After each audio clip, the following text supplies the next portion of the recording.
ও বাবা নীলিয়া, দাঁড়াও, তোমার না শ্যাম, তোমাদের না নীলিয়ার।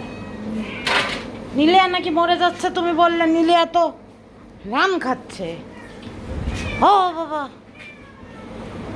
নীলিয়া, তুই তুই মাম্মি তোর নামে মিথ্যে কথা বলে আমাকে টেনশনে ফেলে দিয়ে তুই তো দেখি খাওয়া দাওয়া করছিস।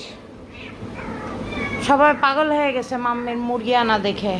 চিকেন ডিনার করতে আসছে সবাই। এ মারবে নে, সরে যা, সর। ডোপেল কামড়াই দেবে না, ও বাইরের কুকুর। আমার নীলিয়া গায়েব। চোখের পলকে নীলিয়া খেয়ে ফেললো একটা চিমকেন। ভালো করেছিস, মার ওরে। না, ও তো বুড়ো শ্যাম, ওরে মারছিস কেন? হ্যাঁ এলিজাবেথ, ওকে মারছো কেন? নীলিয়া, তুই তো চোখের পলকে তুই মুরগি শেষ করে দিচ্ছিস। নীলিয়া, বাদ দিয়ে মাখায় দাও। নীলিয়া যেহেতু সুস্থ, মানে অসুস্থ, কিন্তু এরকম চিমকেন খাওয়াইতে গেলে ফকির হয়ে যাবা। নীলিয়া, তুই একটু দয়া করে পাশে ভাত দিয়ে খা, বুঝিস না? মারবেন ওবেরিন। ওবেরিন যা, এমনিও তো শেষ বয়স চলে এসে। ওবেরিন তুই যা, তুই কুত্তার কামড় খেয়ে মরিস না।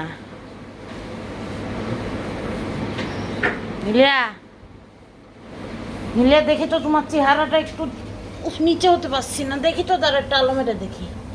আরে নীলিয়া, তুমি কি চোখে কাজল দিয়েছো নাকি? হ্যাঁ, কাজল চোখা নীলিয়া। না তোমাকে বলিনি, একে বলেছি, ওই যে পিচ্চিমেনিকে বলেছি, তোমাকে বলিনি।